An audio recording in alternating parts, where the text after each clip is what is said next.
I am the Father are one. Shalom, shalom, brothers and sisters. This is Apollo, the Unorthodox preacher, and today we will be talking about I and the Father are one. This sentence describes the human anatomy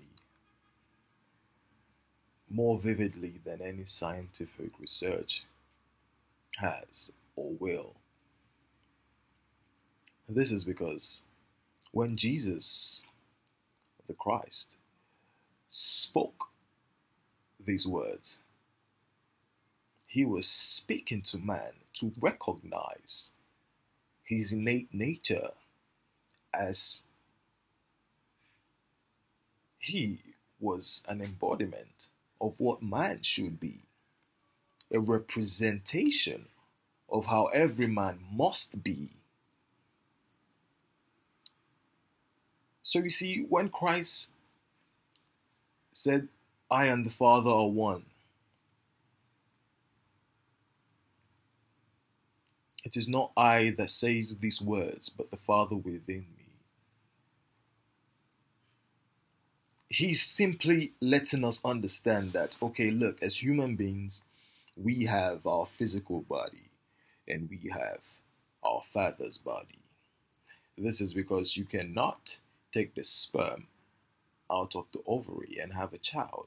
So the Father remains permanent in that child, equally as the mother. And now the mother is earth, which is a topic for another day. But now we're talking about the Father, which is God. And now the symbolism of Mary having a baby without having sex is just to imply that, look, sex is not really what creates babies. God creates babies. But sex is the arena, is the conditioning that must be in place before these things can happen. However, God has defiled this physical law with the case of Mary to show us that what really happens is God expresses himself in the woman. But God always uses arenas and agendas and agents. And the agents for creation is the spermatozoa and the ovary, the egg. Now, when you think about that, you realize that inside every man is the Father. And this was what Jesus was trying to explain. In fact, this was what he came on earth to express. He came to express the Father here on earth. He came to live how each and every man must live. Live with love because the Father is a loving Father. Live with peace because the Father is a peaceful Father. Live with power because the Father is a powerful Father. I and the Father are one. You and God are one. Don't let anybody deceive you by making you stand up and shout, trying to communicate with a God that seems to be far away. This is a lie. This is fallacy. Understand this. The Father lives within you. You and the Father are one, equally as Jesus and the Father are one. You see, your body is the temple. It's the temple of God. Meaning, inside your body is where God resides. It's simple. There's no magic to it. Understand this. Because understanding this is the beginning of all success, all wealth, all good health. Once you know this, you begin to position your life and you begin to influence your realities from a spiritual angle and from a spiritual realm. And these realities must bend to your will because your will is now in tune with the divine will of the Father. It's important. This is why I made this the very first lecture of this audiobook. I and the Father are one. You see, you have your body, then you have your soul's body. And inside your soul body, you now have the idea. Oh, I won't go deep into that now. The idea. That's God's idea of you. Now, within that idea body is God. So you see that you have God, then the idea body, then the soul body, and your physical body. There are layers. Don't let anyone deceive you. When Christ was asked, how do we find the kingdom of God? How do we know? Where is it? He said, don't be deceived. If anyone comes and tells you, oh, look here, low, look here, or left or right, look here, I'll take you to the kingdom. No, for the kingdom of God is within you. And it is not, it doesn't get easier than that. Like, that statement does not get any more simple. The kingdom of God is within you. Men like Solomon understood this concept. This is why he could have wives and, do things that seem to defile the morality of modern day society and still be able to be connected to the Father, because he knew that it was not something to be debated. You do not pray to ask God to be. You cannot be alive if God is not within you. He is the life force.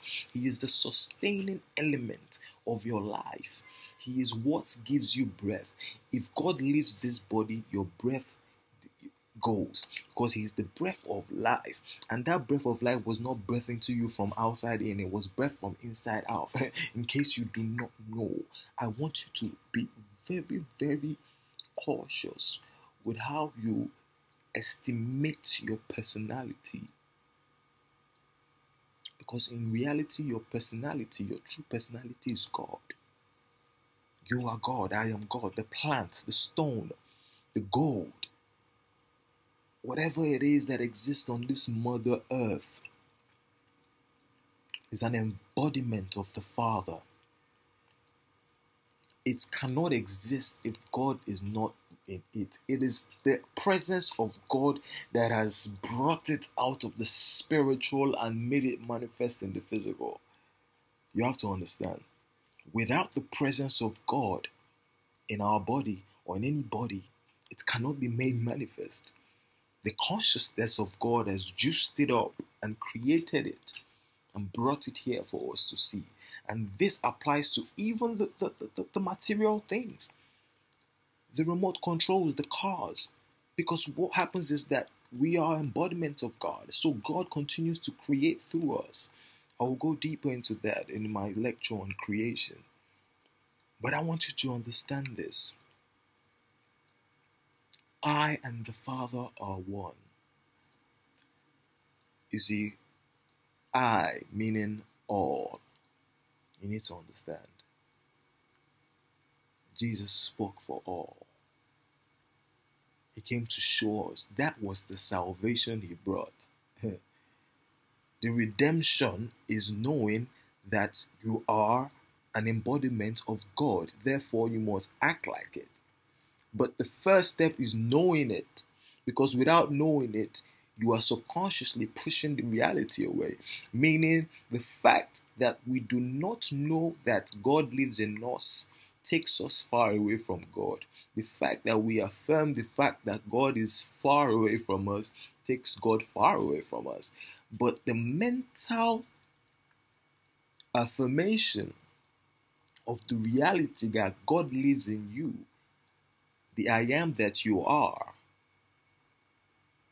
is the beginning of the attainment of cosmic consciousness, the attainment of great success, the attainment of wealth, and the attainment of anything that you can imagine. This is because the moment you know that the owner of everything lives inside of you, you are no more hungry because you can select. You have options, you have choices, but you must first convince yourself You must convince yourself that Father lives inside of you. I don't care where you live or what your financial situation is. Understand this. God lives inside of you. The fact that you do not know takes him away from you. This is because the act of thinking that God is away from you takes God away from you, because thinking is creating. But the fact that you will think and bring him closer, and when I say bring him closer, I mean bring his energy closer, because he's always inside of you. But when you don't acknowledge that fact, you see, he cannot then express himself through you. But when you acknowledge his presence, then he will burst out in blessings, talents, gifts, whatever it is that you wish and desire. This is very important. I and the Father are one. I hope you have learned a lot from these lessons, and you have come to realize that, look, man was made in the image of God. What's an image? When you look at an image of a phone, you see the phone, meaning you are looking at the phone. When you look at man and he was made in the image of God, you see God, meaning you are looking at God. Understand this. You are infinite, you are eternal. The God I'm talking about is not your flesh. Your flesh will die. Not the man in the mirror that is God. The one you cannot see. The man that sleeps, wakes up, dreams, and breathes for you. You don't control your breath. You don't control your blinking. There is an automated system that can only be, it's so precise, it can only be governed by spiritual power. So I wish you would realize this fact. Learn more about your innate nature. Learn more about God. I'm Apollo, the Unorthodox preacher, and this is lecture 1 of the Unorthodox Preacher audiobook. Lectures by Edgal, and please subscribe and enjoy the rest of the audiobook. Thank you very much.